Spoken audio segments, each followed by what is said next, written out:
মনের আনন্দে গাড়ি চালিয়ে যাচ্ছিলেন এক তরুণী, কিন্তু তার সামনে যে বিপদ অপেক্ষা করছে তা তিনি ঘুণা করেও টের পাননি। হঠাৎ করেই নির্মাণাধীন রাস্তায় তৈরি হয়ে যায় এক বিশাল গর্ত। এতে গাড়ি নিয়ে চোখের পলকেই পড়ে যান ওই তরুণী। ফাঁকা করতে গাড়ি ঢুকে যাওয়ার পর তাতে হুহু করে পানি ঢুকতে শুরু করে, ডুবে যেতে শুরু করে গাড়িটিও। তখন তড়িঘড়ি করে কোনো রকমে উদ্ধার করা হয় তরুণীকে। নিশ্চিত মৃত্যুর হাত থেকে রক্ষা পান ওই তরুণী।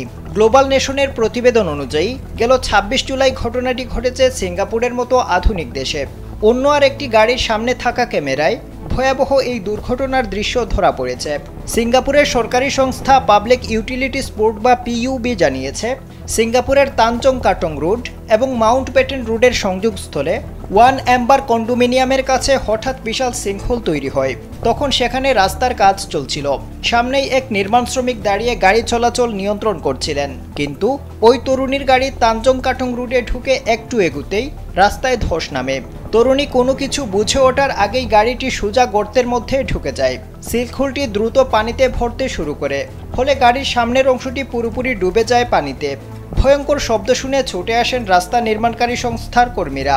তাদের একজন সংবাদ মাধ্যমকে জানান, তিনি যখন ঘটনাস্থলে পৌঁছান ততক্ষণে গাড়িটি গর্তে পড়ে গিয়েছিল এবং তরুণী বেরিয়ে আসার চেষ্টা করছিলেন। তিনিও তার ৩ সহকর্মী রশি ছুড়ে দেন তরুণীর দিকে। সেটি ধরে উপরে ওঠেন ওই তরুণী। ভিডিও দেখে উদ্বেগ প্রকাশ করেছেন নেটিজেনরা।